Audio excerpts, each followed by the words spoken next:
Assalamualaikum warahmatullahi wabarakatuh. Kami dari kelompok 6 akan membahas mengenai strategi portofolio saham.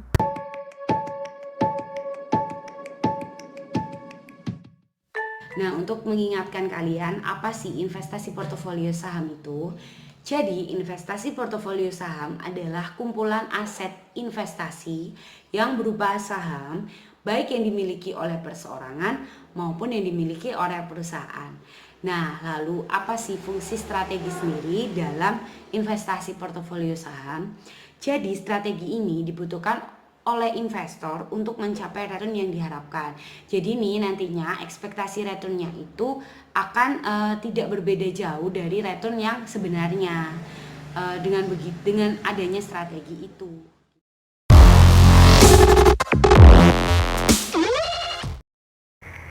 Pada bab strategi portofolio saham ini akan dibahas mengenai strategi apa saja yang bisa digunakan oleh para investor untuk menentukan portofolio sahamnya. Di sini ada dua strategi, yaitu strategi pasif dan strategi aktif. Pertama, saya akan membahas mengenai strategi pasif. Pada strategi ini, investor cenderung pasif dalam bertransaksi saham, serta hanya berdasarkan pergerakan saham yang terjadi di pergerakan indeks pasar. Artinya, investor tidak aktif mencari informasi mengenai saham, serta tidak begitu aktif dalam melakukan jual beli saham, yang kemungkinan bisa menimbulkan adanya return yang abnormal, yaitu return yang lebih tinggi dari return yang diharapkan pada kondisi dan risiko tertentu. Dalam konsep pasar modal yang efisien, dikatakan bahwa jika pasar benar-benar efisien, maka di sana tidak akan ada satupun investor yang akan memperoleh return abnormal di atas return pasar. Nah, dari konsep inilah dihasilkan strategi pasif dari portofolio saham. Dalam strategi pasif, investor percaya bahwa harga pasar yang terjadi merupakan harga yang telah mencerminkan nilai intrinsik dari saham tersebut, sehingga investor tidak berusaha untuk aktif dalam perdagangan saham. Dalam strategi pasif ini, investor bisa menggunakan dua strategi, yaitu strategi beli dan simpan, serta strategi mengikuti indeks. Pertama, saya akan menjelaskan mengenai strategi beli dan simpan. Nah, dalam strategi ini, investor membeli saham dan memegangnya sampai jangka waktu tertentu dengan tujuan untuk menghindari adanya biaya transaksi dan tambahan biaya lainnya yang terlalu tinggi. Namun dalam strategi beli dan simpan ini, investor tidak serta-merta berdiam diri saja. Investor harus pintar-pintar dalam menyeleksi saham-saham apa saja yang akan dimasukkan dalam portofolio sahamnya. Kemudian ada strategi mengikuti indeks. Nah, strategi ini bisa digambarkan melalui pembelian instrumen dalam bentuk reksadana atau dana pensiun oleh investor. Kenapa strategi ini masuk dalam strategi pasif? Karena dengan membeli instrumen-instrumen tersebut, investor berharap bahwa kinerja investasinya sudah mampu mencerminkan duplikasi dari kinerja indeks pasar. Dengan kata lain, investor berharap bahwa ia akan mendapatkan return yang sebanding dengan return pasar. Selain itu, strategi mengikuti indeks ini memiliki beberapa keuntungan, antara lain biaya untuk mencari informasi, kemudian biaya transaksinya jauh lebih rendah.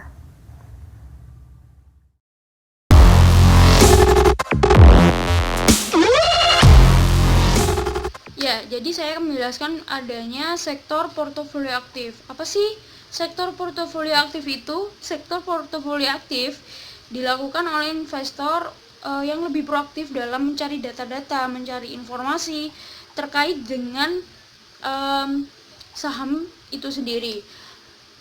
Dimaksudkan biasanya investor di sini memaksudkan dia lebih proaktif, yaitu untuk mencapai capaian yang lebih tinggi, biasanya untuk mencapai return yang lebih tinggi dan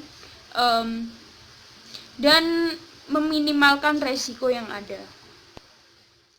Di dalam strategi portofolio aktif ini ada 3 metode yang biasanya dilakukan oleh investor. Yang pertama yaitu pemilihan saham, yang kedua adalah rotasi sektor, dan yang ketiga adalah strategi momentum harga.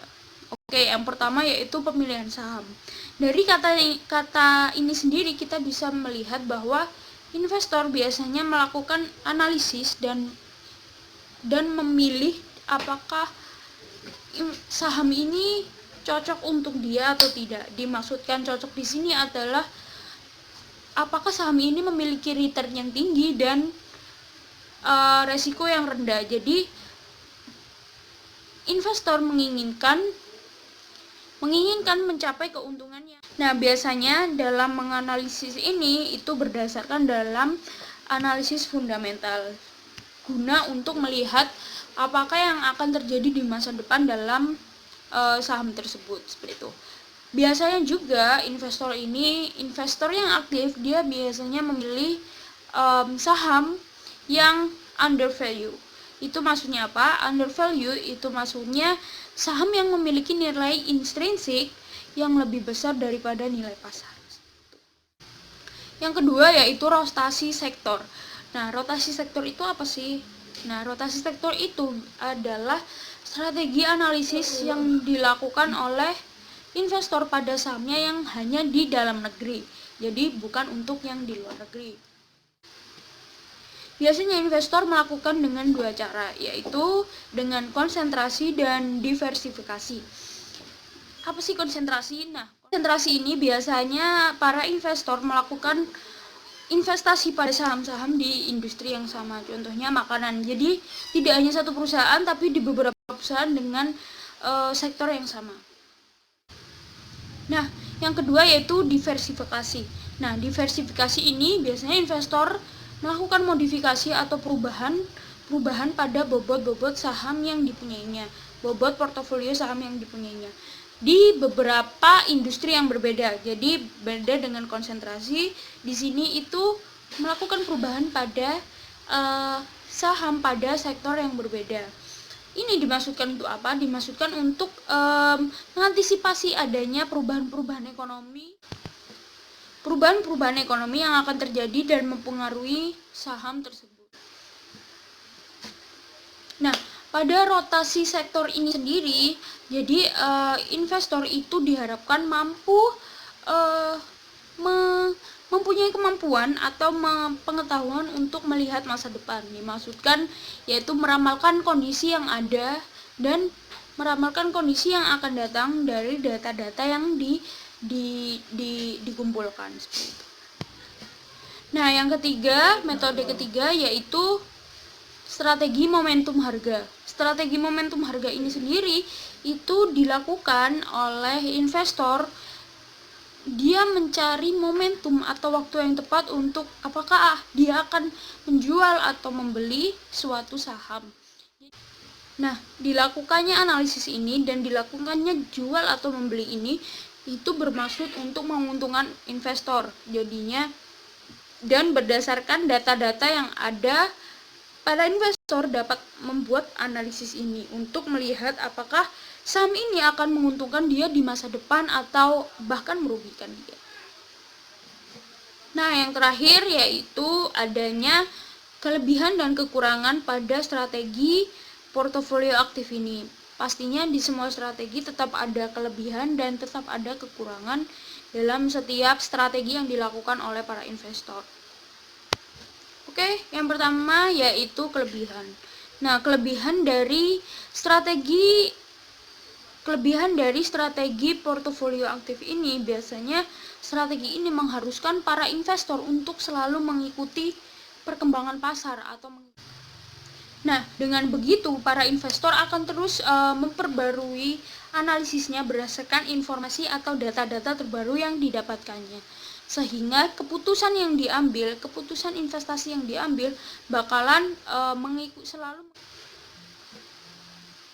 selalu mengikuti tren pasar yang sedang terjadi dan sedang berlangsung dan dimanfaatkan untuk memperoleh ekspektasi return.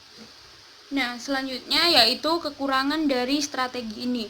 Nah, kekurangan dari strategi ini yaitu biasanya para investor ketika melakukan suatu kesalahan atau pengambilan keputusan, hal ini akan langsung berdampak pada return dan resiko yang diperolehnya. Nah, diharap sebenarnya Semuanya ini tergantung dari kemampuan para investor itu sendiri. Nah, kelemahan utama dari strategi ini yaitu bisa adanya kemungkinan dalam kesalahan pengambilan keputusan investasi akibat kesalahan investor itu sendiri dalam menyaring dan menginterpretasikan informasi yang sangat banyak dan beragam dalam suatu waktu. Ketika strategi aktif ini dilakukan oleh investor jangka pendek atau trader, biasanya umumnya mereka akan sering melakukan kegiatan jual beli saham. Nah, di sini biasanya berdampak pada besarnya atau tingginya nilai fee atau biaya yang dikeluarkan untuk melakukan jual beli saham tersebut. Nah, berdasarkan apa yang saya jelaskan tadi, pada strategi ini, jikalau investor melakukannya dengan baik, dengan kompetensi yang baik, dengan analisis yang baik, maka dia akan menghasilkan return yang sangat maksimal. Tetapi ketika dia melakukan sedikit kesalahan atau kurangnya bisa berkompetensi dalam menganalisis data, maka dia akan juga berpengaruh dalam return dan resiko yang didapatkannya. Jadi semua ini tergantung dari kompetensi dan kemampuan para investor dalam menganalisis data dan meramalkan masa depan apakah yang akan terjadi, seperti itu. Terima kasih. Selanjutnya tentang perbedaan dari strategi pasif dan aktif akan dijelaskan oleh teman saya.